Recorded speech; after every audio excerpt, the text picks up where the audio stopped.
my name's Tris and this is Double Neal. Today we're going to continue with the Statfold barn layout. Don't have a name for the layout yet, so please leave a comment. Maybe suggest some ideas for the narrow gauge line that's going to be going backwards and forwards really. So we're going to be going to Statfold barn to exhibit this layout, and I've been talking to Tony quite a lot, talking about my ideas. So that's Tony's Trains, who's a co-organiser of the show. Go check out Tony's model shop. He's got a great model shop over at Hillmorton Locks, very enjoyable to go and see. Since the first episode was built up of a baseboard section, so we got all the baseboards together and we got an idea of what we're working with. It's 3 meters long, and in my hobby room here I don't have the greatest amount of room to kind of work with, but that's okay. It's all sitting up on the shelves and keeping out of trouble. To picture what I'm working with, I needed to maybe draw something up. Sketch on paper would be fine, but what I did was go onto CAD and I gave it a sketch. Drawing this up gives me a picture of what I'm working with, and also you get a bit more excited about what you're doing. When you've got the layout sitting up on the shelves, which are over here, it's okay, it's just some wooden, baseboards. Now, with what I have in front of me here that I drew up on CAD, that's great. I can also picture what else I'm doing. So what do we need to do with this layout? We need to plan what we're doing with it. Initially, I was going to be really boring and going super safe, just having a single line going from one fiddle yard to the other. Operational interest, people looking at what I'm up to, I can't see them kind of living with that. So we're going to go through kind of what I've sketched out. So I printed out a bird's eye view of what we're working with. We have 4 individual boards which will be modular. The beauty of modular is I can work on a piece at a time in front of me, half a meter long, work on it and make that a feature. Then get to the next one, make that a feature, until the last one. The fiddle yards are going to have their own thing going on, and I'm looking forward to getting to that, but that'll be more towards the end. Let's have a look at the plan. We've already seen the 3D view. You can see we've got 1, 2, 3, 4 boards here. Now what are we going to do with them? I've had a little think, and I've come up with this arguably not too inspiring drawing, but it gives me an idea of what I'd like to do, and I can do it in stages. I looked at some books, which I'll show you some pictures in a minute, so we'll come back and forth on the books. So we have 1, 2, 3, 4 boards here. The first board that I would like to do, I see it as the hardest board to do out of all of them, will be this one just here. We'll be coming out of the fiddle yard just here. We'll have what will be the plan of a sliding mechanism to have, let's say, 3 or 4 lines that can join onto this one here. So the track will come out, and we have the bridge that's kind of inspired by, as I've written here, the Rydal River. The bridge that's going over it, it's got a certain look to it. I'm sure there's others that look like it. I like it, the depth that we're going to have there. So we're going to have banking here, which has got the kind of yellowy green colour, and then I've never done any form of pouring water for layouts, the resin based things. Then that comes out the other side. To build this, it's going to be a case of scratch building, and maybe some bits are already out there. I only have a couple of weeks to get this done, and I have a lot of work to do in between it. The next step is the forest. Quite simply, I've seen so many views of narrow gauge engines running through tight knitted forests, and that looks nice to me. So I'm going to have lots of trees, and I can have some fun with either bought trees, make some myself. We'll see where time constraints go, and that'll be a board within itself again, which should hopefully blend in nicely with this. As with any good layout, we'll have somewhere for the locos to stop to drop off any passengers, and that'll be at a halt. That will be on here. I'll have a signal on each end of it, as well as a point there and there, so then you've got that passing loop. To work with that, being modular still, but interacting at the same time, I'm going to have a siding here. Tony recommended adding a little siding in afterwards. The main reason for doing that is to add some more interest. Otherwise, all I've got is this passing loop. I have a small shed here, which could be some kind of interaction with that siding, or it's just a shed and it's just a siding. We can make it what we want to. And then we get to the other fiddle yard. Remember, this is only 21 centimetres deep, but then it's 2 metres long. One thing that I was worried about is everything looking skinny and flat, and I want to do something a bit more with that. So I thought a bit more about how we will be working on building up the banking and how we're going to look. We can't cut into the boards because they're not that deep. So I want to actually utilise some of the, I think it's 25 centimetres of height that will be coming out this way. Using a colour image here, I've got some XPS foam, the expanded polystyrene, that will be sitting on here. This is actually a bit thin, so it can be double the thickness of that. It's going to be about 60 millimetres thick. And I've got some that I can show you in a second. I'm going to sit that on each piece, so then I can, first of all, for where the river's going to be, remove and create banking. So remove material, create some banking, so then we can have the water sitting in there. And then for the rest, once we get past the banking that would have done that, we can drop back down so the edges are tilting down so it will look nice. I like the idea of everything kind of not coming to a square edge. So if I don't want to take any pictures of some film, I don't have to avoid that little edge to then get my film. I want to make it so all of it really comes down here, apart from on the river. And that gives me a lot of interest in what I'm going to be looking at, and using this as an opportunity for filming some nice running shots in the future, as well as if someone's looking at it, it's just going to create some more depth to that, well, that view for them, for that layout. This is the expanded polystyrene. It's an XPS material, it's quite thick, and hopefully should be nice to work with. It's quite firm, but I understand we can cut it with a knife really, really nicely. I know it's the kind of same material that you use to insulate houses. I was lucky enough to find this without the silver backing on the top and bottom, and I found it actually. Kathy Millett, I saw that she was using some, and I asked her where she got it from, and I believe it was Amazon at the time. I bought a box full. It's quite expensive to buy, but there are options out there. You could just use normal polystyrene that you'd see lots of kind of marbles being made from. So you can use probably loads of different things, but I've had this for over a year now, and I thought, well, let's use it on this layout, and we can curve this down all around here, so that'll be good. So then, yeah, we get the depth that we're after. So let's talk about some of the inspiration for the layout. I picked up these two books. Well, I've got a couple of books, but these are the ones I've taken inspiration from. So let's have a look inside, and I can talk to you why I like some of the areas and why these are on the layout. I picked up this book for £5 from Leighton Buzzard when I went over to enjoy the narrow gauge line. Couldn't believe my luck, because a book on this, on the Great Western narrow gauge lines, very much is up my street. So I've put a few little markers in here, and we can go through. Go to my first ones, and we'll go from there. The first bit that you'll spot is up here. We have the Rydal Bridge. This is 1921, it says here, and you can see actually it's quite a long bridge, so you can get most of, you know, the train going onto it. So I reckon 3 or 4 coaches would be covering the whole span. Obviously this is kind of going round a curve here, so I need to have a little look at how all this is done. I don't know if I'll be able to match it.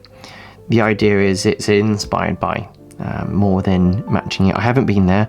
I'd love to go and get photos of this area here to look at the brickwork of how that's done, but there are some more pictures in here. If I go to some other pictures, we'll find some other areas that I like. So just going straight to this, get the book straight for you. You've got the old shed here, which we could use next to a siding. You've got a load of sleepers stacked up, little scenes that we could then add to the layout if we want to.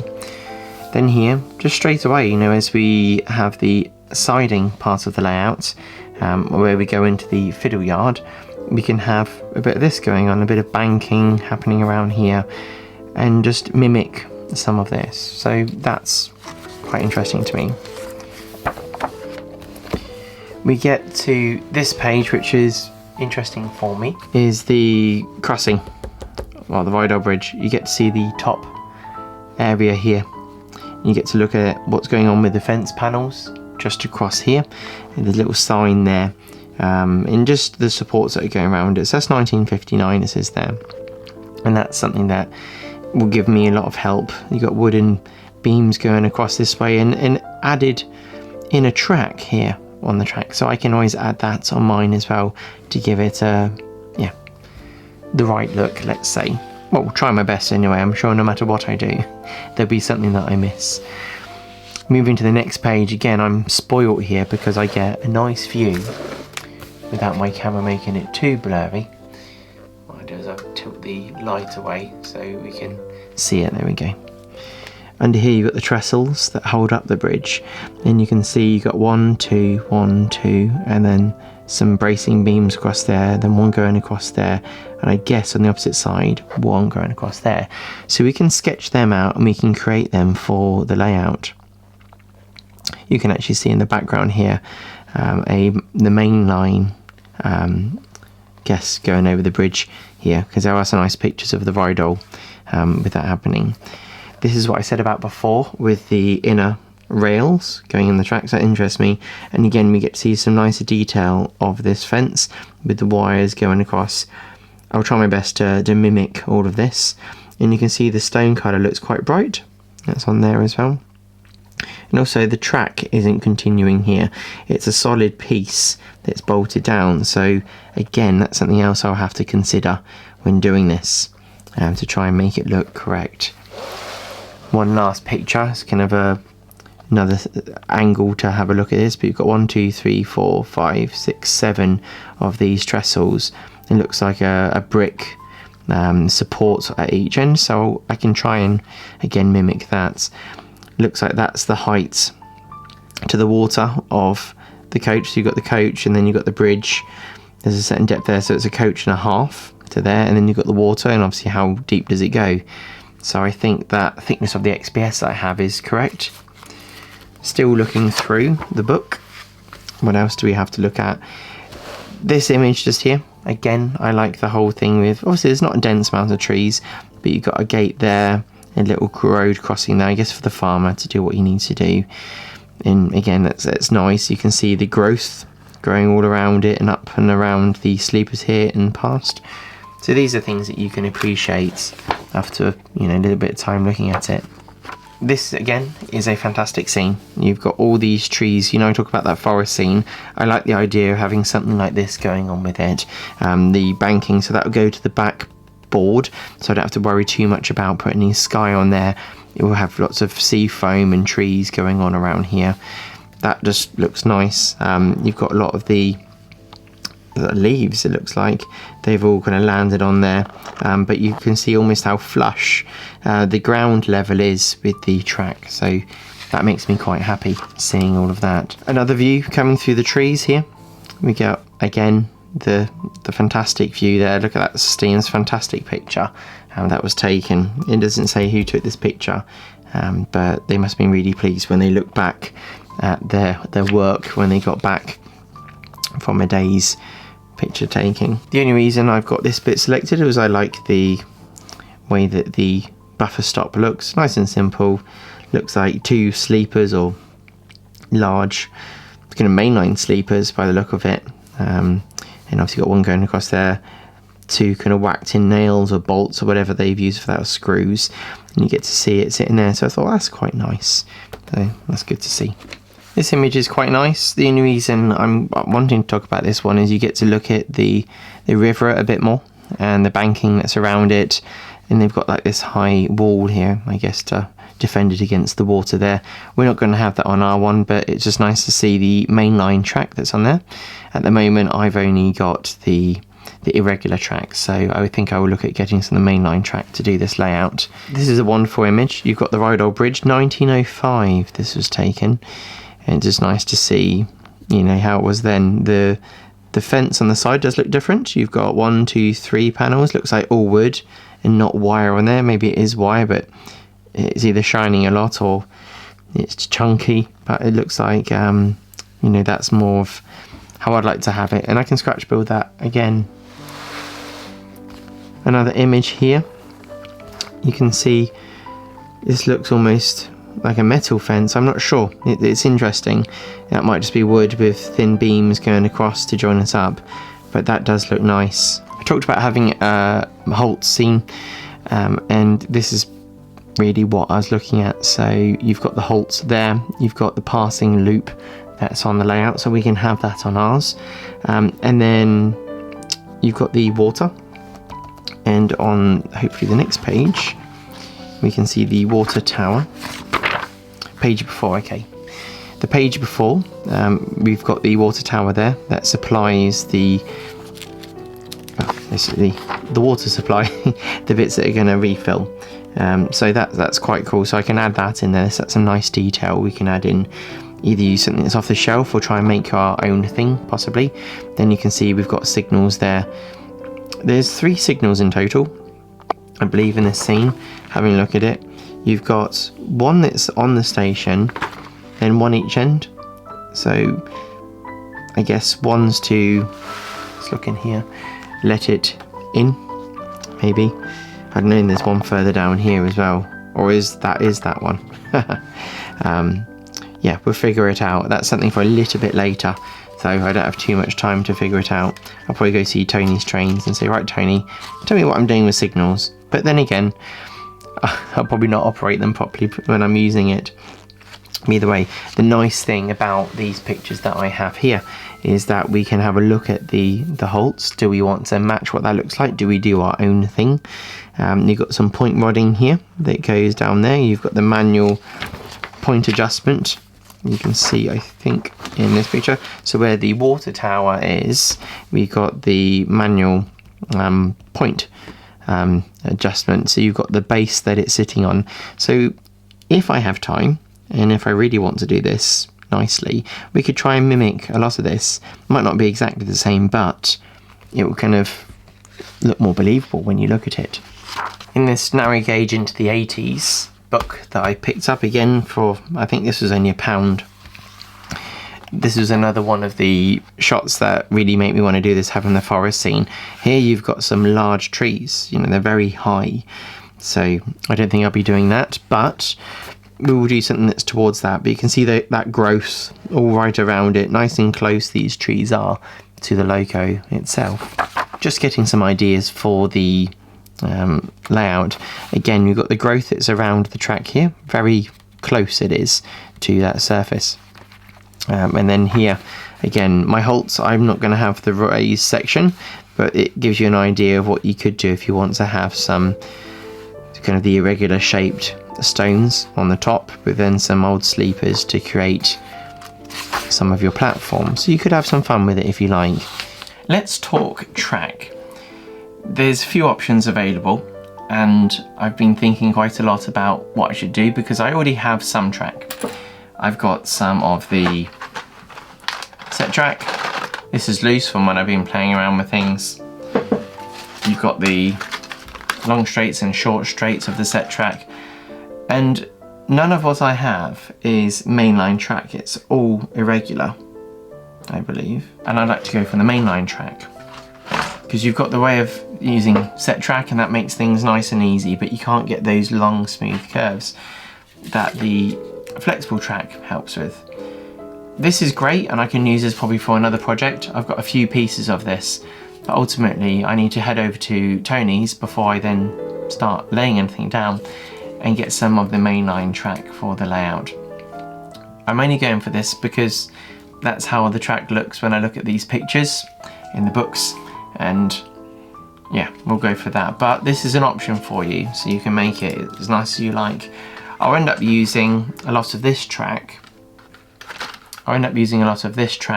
For when I do the fiddle yard side of things, so I can slot it in dead straight, and then we can pick up the end of the other track, and then the loco goes off. Between the modules, you'll have the bare track, so you'll have this bit of track that needs to line up with another piece of track. And there is always the fear that these will be misaligned, so you need to align things better. when I first started the channel, I started making and selling loads of these copper clad sleepers. I made them for 00 gauge. I did one to fine scale, so your true scale, and yeah, did N gauge as well. And I did some of these, which are actually in the main line a bit. So I've got plenty of these. I made a bag full, 009 main 9, it says there. So I've got enough to use. And what I'll end up doing is soldering the track onto these, where the boards will be already bolted together, and we'll end up having, hopefully, a more secure situation, so then I don't have any deviation of the, let's do it peacefully, of the two lines. We want to try and keep them on together. So that's these. So I'm really pleased that I made these ages ago. I've been asked a lot by quite a few people to make some more of these. I lost a little bit of motivation on making these because a few other people then went and made them. Maybe they're already planning to do it, but I just thought, you know, I'm not interested in competing.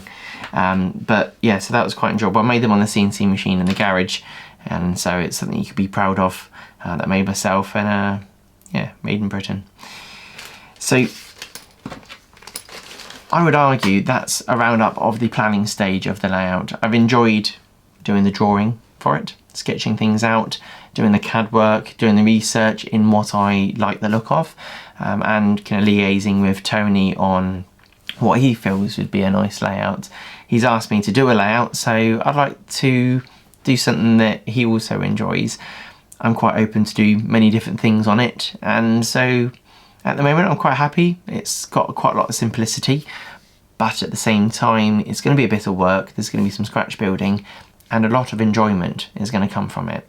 So anyway, that's this episode. No assembly or anything like that of the layout, but purely talking about the inspiration, the planning of now with these boards, what we're going to do. And yeah, next episode we're going to have a lot of fun by getting quite a lot of it kind of together, something to look at, and to start getting excited about. Anyway, thank you to my patrons and my channel members. Your help is always appreciated. Big thank you to my subscribers. I've been getting closer and closer to the 10,000 mark for a while. Actually, at the time of recording this video, haven't quite reached it yet, but honestly, really pleased with how the channel has grown. The comments have been fantastic to come through, so please leave comments. I always appreciate them, and they give me a boost of motivation to go and do the next video. This is quite a solitary exercise doing these videos, and you don't get to go and hang out with your mate and record a video, or maybe that's what I should start doing. So it's quite nice to feel like you're all with me. I've gained a few patrons lately and channel members, so it's nice to kind of think, you know, people are with me in that way, so that's been great. Obviously, hit the like if you like it. If you're not already a subscriber, hit subscribe, and I'll see you next time on 00 Neal as we're building up this fantastic Statfold barn layout. And like I said before, if you've got an idea of what to call the line, leave it in the comments below, but be nice. Thank you. Take care. Bye bye.